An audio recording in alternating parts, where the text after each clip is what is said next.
विजय दिवस के इस कार्यक्रम में तुंगा के महान शूरवीरों को दंडवत प्रणाम करते हुए मंच पर विराजमान आदरणीय माधोगढ़ ठग साहब, बिसाऊ कुंवर साहब, राजवीर सचलकोई, इतिहासकार नरेंद्र सिंह जी निमेड़ा साहब और बहुत अच्छी जानकारी हमें देके गए आदरणीय रघुवीर जी, राधेश्याम जी सहित बाघावास वाले बना भी यहाँ विराजमान है, सहित यहाँ विराजमान आप सभी महानुभावों को मैं बहुत आदर और भाव के साथ में जय श्री रघुनाथ जी की अर्ज करता हूँ।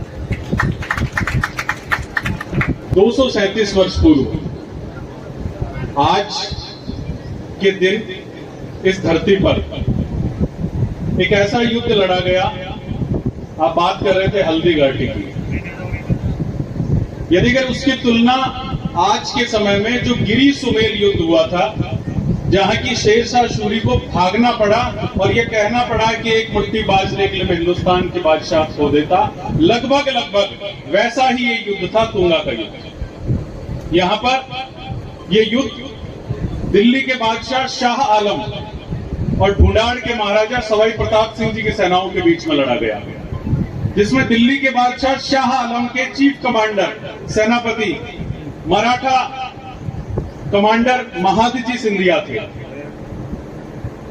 और ये जो युद्ध लड़ा, 1 वर्ष तक इस युद्ध का घटनाक्रम चलता रहा। राजवीर सचलकोई और नरेंद्र सिंह निमेड़ा बहुत विस्तार में इस बारे में बताएंगे। कुछ एक बताना चाहूंगा जो जानकारियां हैं।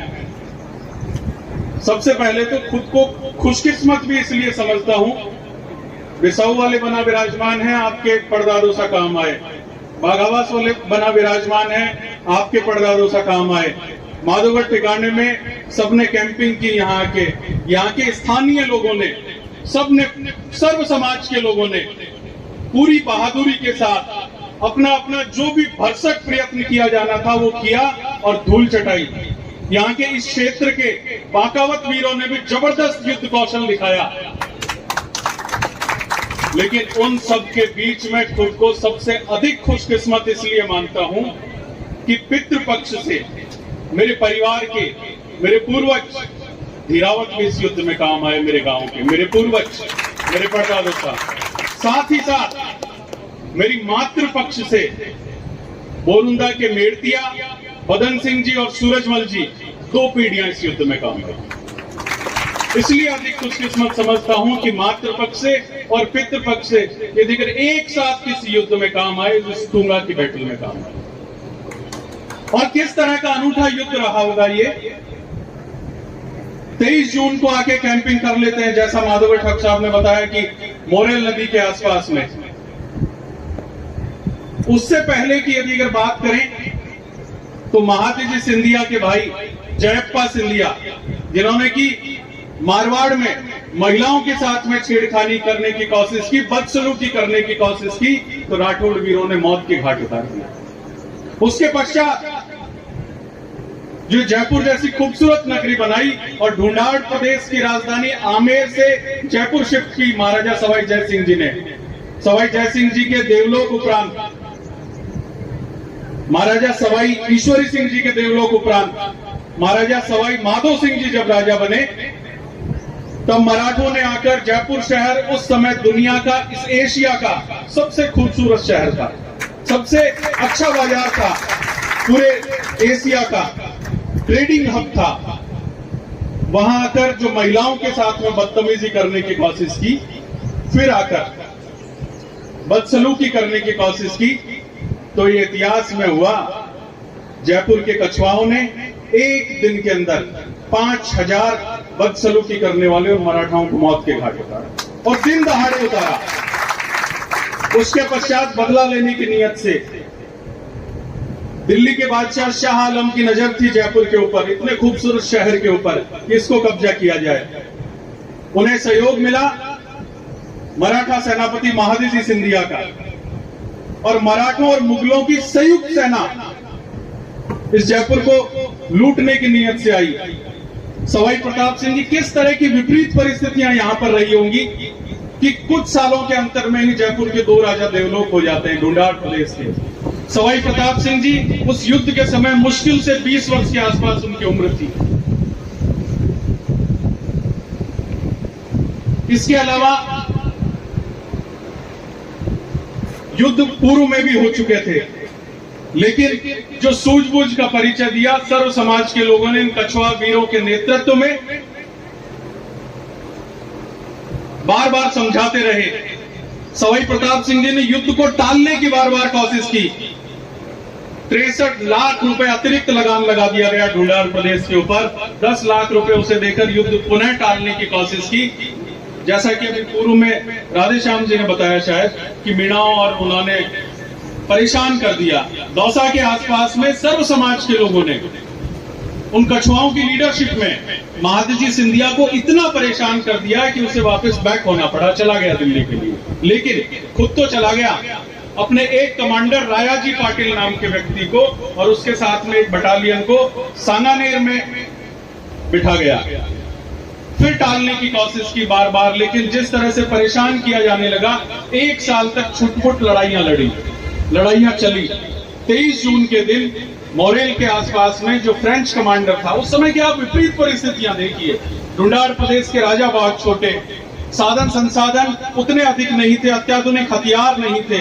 उसके विपरीत मुगलों की और मराठों की संयुक्त सेना, और उस सेना में उस जमाने में एशिया का best commander Mahadji Scindia, European best commander de Boigne, French best commander, इसके साथ साथ में 2 और बेस्ट कमांडर थे, लेवेसो और लेस्टिनो, ये दोनों भी बेस्ट कमांडर थे। साथ साथ में मुर्तजा खान बेडक, वो एक अच्छा कमांडर था। घासी खान अच्छा कमांडर था मुगलिया सेना की तरफ से। बुंदेलखंड से उन्होंने खांडेराव मराठा को बुला लिया था लड़ने के लिए। करनाल से अंबाजी हिंगले को बुला लिया था। इस तरह से अनेक लोगों के साथ में जिस तरह से लड़ने की यहाँ पर अत्याधुनिक हथियार, मॉडर्न सेना, इक्विप्ड सेना, 60,000 तो कुशल सैनिक थे, इसके अलावा 20,000 एक्सप्लोररी आर्मी थी।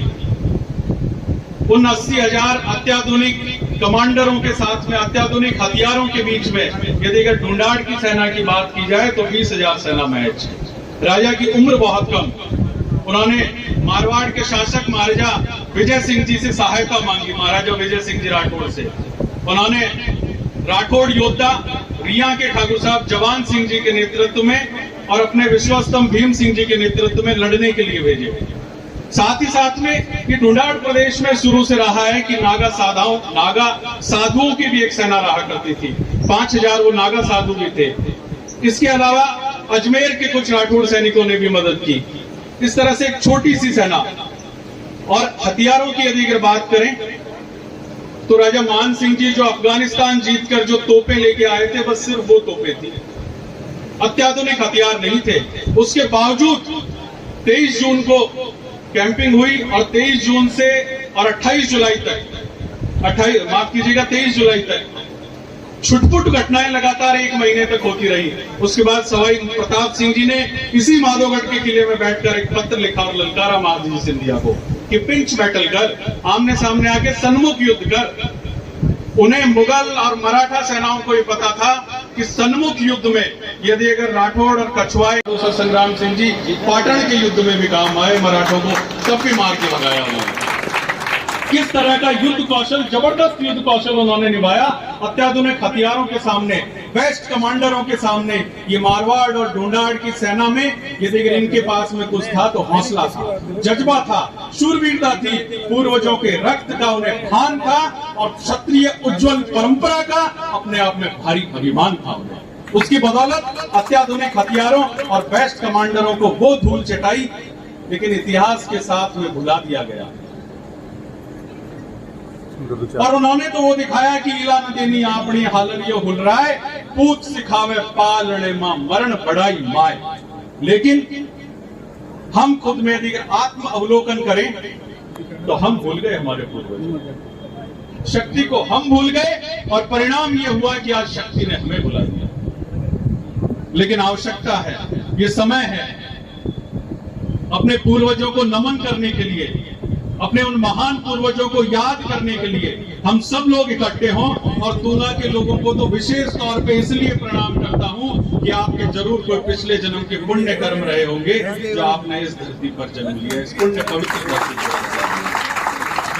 युवा साथियों, एक बात कहना चाहूंगा कि ये तूंगा का जो युद्ध दिवस है, इसे उसी तर्ज पर, जिस तर्ज पर गिरी सुमेल युद्ध दिवस मनाया जाता है, जिस तर्ज पर हल्दी घाटी मनाई जाती है, तूंगा विजय दिवस को उसी तर्ज पर हजारों की संख्या में विशाल तौर पर मनाए जाने की आवश्यकता है। और इस सब के लिए ना कोई आसमान से फरिश्ता आएगा, ना नील गगन से परी आएगी, आपको आगे आना होगा। जिस तरह से आपने बीड़ा उठाया, सुरेंद्र बना, पृथ्वीराज बना और आप सबकी पूरी टीम, इस गांव के आदरणीय राधेश्याम जी मेलू साहब ने जिस तरह की बातें बताई अभी बैठकर भी की, बैटल ऑफ तूंगा फाउंडेशन बनाया, और इस गांव ने जिस तरह का सबने अपना अपना योगदान दिया, सबको मिलकर हमारे उन पूर्वजों को नमन करने के लिए, साथ ही साथ में ये जो ऐतिहासिक धरोहरें हैं, ऐतिहासिक स्थान है, ये संत सती सूरमा चुजार भूमियां पितरों की देवड़ियां हैं, वीर पुरुषों की जो छतरियां हैं, ये चबूतरे हैं, इनको नमन करने के लिए, इनको संरक्षित और सुरक्षित करने के लिए हम सब इस तरह का प्रयास करते रहे। यदि अगर आप कहीं भी इस तरह का प्रयास करेंगे तो उसमें आयोजक मंडल की एक पहला नाम ले लेना। जहां आवश्यकता पड़ेगी हमेशा खड़े मिलेंगे अपने पूर्वजों के लिए, क्योंकि हमें हमारे मुख्य वक्ताओं को सुनना है। बातें कहने सुनने के लिए बहुत कुछ है, लेकिन अपनी वाणी को विराम दूंगा। हमें मुख्य वक्ता राजवीर सिंह जी और नरेंद्र सिंह जी निमेड़ा को सुनना है। आपने आदर पूर्वक सुना, उसके लिए धन्यवाद। और पहली बार काफी समय बाद में, पूर्व में जैसा माधव ठग साहब और राधेश्याम जी ने बताया 20 वर्ष पूर्व भी इस तरह का आयोजन किया गया था, उसके बाद में पुनः जो युवा साथियों के द्वारा प्रयास किया गया है, ईश्वर आपको और अधिक ताकत दे, शक्ति दे।